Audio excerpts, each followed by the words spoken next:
Well, it's as you know, it's the 45th anniversary of the Speedway, and it'll be my 13th season as the owner-promoter of Peterborough. But we've done a lot of changes for this coming year. One of them, we've shortened the schedule a little bit to try and make it a little more affordable for the racers, but at the same time put on shows, sort of put a lot more into every show that we're doing. So it's there's going to be a lot more variety. There's going to be enduro races on Saturday nights. There's going to be a lot of different classes. You know, the fans, at the end of the day, I think are going to get a better product because we've sort of condensed everything a little more together, and it's going to be a lot more intense racing. I'm really looking forward to it. There's a lot of new things we're doing. We're doing a new format for the Chase for the Colors this year. Lucas Oil, once again, sponsoring the Chase, as well as the 20th Annual Autumn Colors Classic.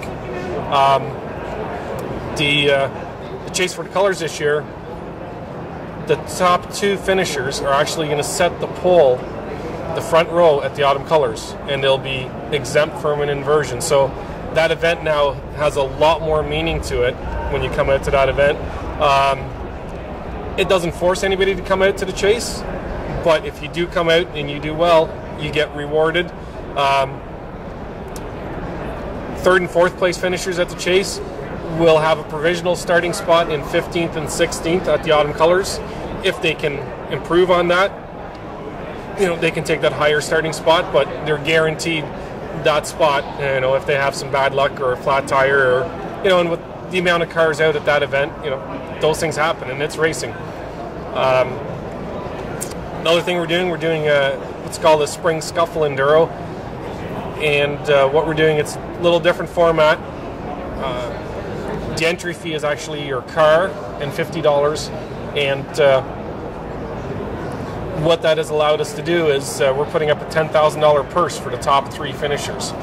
So that's the winner's going to walk away with $5,000, second with $3,000, third with $2,000, and we've put a rule package together that is basically very stock. There's not much done to the cars. You know, somebody should be able to be out there for $200 or $300, and you know, to go out and race and get a chance to win $5,000 for a couple $100, $200 to $300. You know, that's a great opportunity. We've had a lot of response on that, so really looking forward to that and see how that plays out.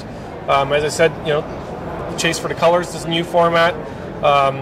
We're going to finish our regular points racing off this year on Labor Day, and it's going to be our championship clash, and we're working on some different things in regards to that. So, you know, fans are really going to be, you know, in for a treat on a lot of different events. Also, we're starting a Wall of Fame this year.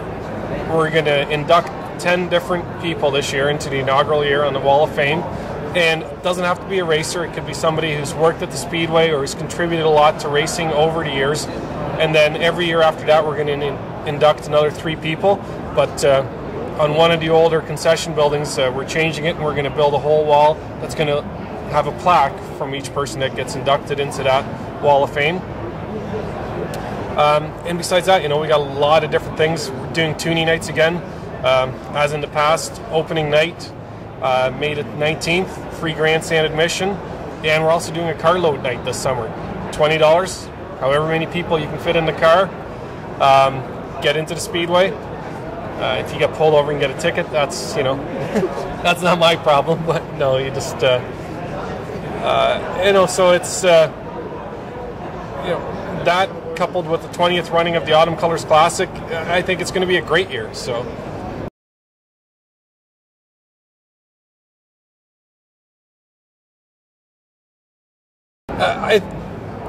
The anniversary, I think, you know, it's a milestone.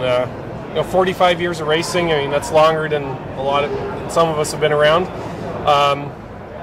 And it's amazing to look back at some of the pictures, what it was back in '67 when the track first opened. And you know, I think there's a lot of history there. Peterborough has a lot of history, and you know, you can go out west, you can go down south, and people talk about Ontario, and you mention Peterborough Speedway, and like, oh yeah, you know, geez, this guy used to race there, he was there and did this. So, you know, there's a lot of history there and stuff, and that's why we're doing the Wall of Fame this year. That's, and different things, just to recognize the 45th and recognize all the accomplishments and things that have happened over the years. So.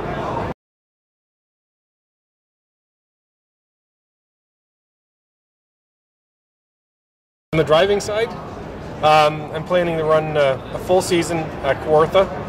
I'm looking at running the open late model shows at Sunset Speedway, as well as probably go to the Labor Day show at Delaware Speedway too on the Sunday.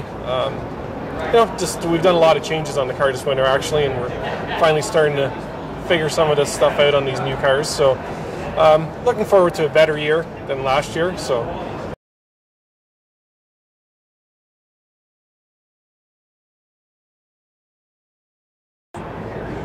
Well, the way I got started in racing was, I've always been a fan of racing since I was a little kid. My mom used to say when I was like 5 or 6 years old and people asked, "Oh, what are you going to do?" I said I was going to be a buggy racer. Obviously I'm not racing buggies, but... and then while I was in high school, back in, it would have been 92, 93, I had a summer job at a gas station, and those people ran Thunder cars at Peterborough Speedway. And I sort of helped them a little bit, and I thought, I should try this. So we built a Thunder car, ran a part season in 93, ran the full season in 94, missed the points championship by 3 points in 94 in our first full season. And at that point in time, I stepped up to late model, went on to all-star late models, and so